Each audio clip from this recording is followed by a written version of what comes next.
The most effective way to apply bait is to broadcast it. Small areas can be broadcast using a handheld seed spreader.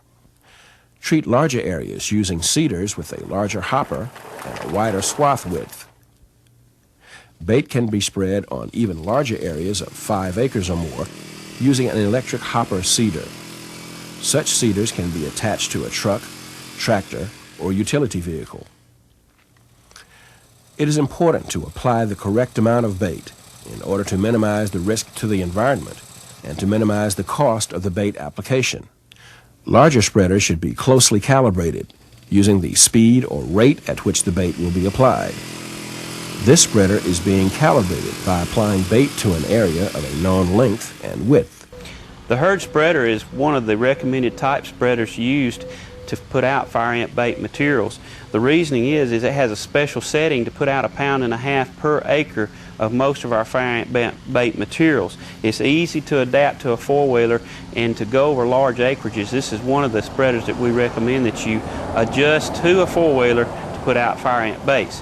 There are several other hand-type spreaders, cyclone spreaders, that will put out the small volumes that you need, but 1.5 pounds is a very low amount of fire ant bait, and it takes a lot of time and effort to put out a small amount over a large acreage. Therefore, the herd spreader is excellent to put out for pastures, fire ant bait materials, as well as lawns and in the home setting. It's very important that we know how much material that we're spreading per acre with our herd spreader. Therefore, we must do an easy calibration to find out exactly what this spreader is putting out per acre. We need 1.5 pounds of material, so it's a low volume. So we first of all, we take a width of our spreader by going out and actually measuring the swath width on a piece of plastic. In this case, it's 20 feet.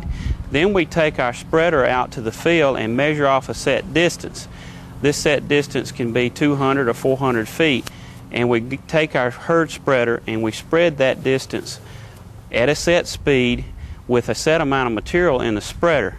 After which we take the spreader and we empty it out using a vacuum and we measure the set amount to see what the different spread amount was from the amount we put in originally. Once we have completed our course with our set amount in our spreader, we then return back to our tailgate of our truck and collect the entire amount left in the spreader and measure it in this scale as you see here. By measuring this amount left in the spreader, we can deduct the amount that we put in to begin with from this amount left, and we know how much per acre that we have spread. More information on fire ant management is available from your regional or county extension agent, or visit Imported Fire Ant E-Extension or the website of your local land-grant university.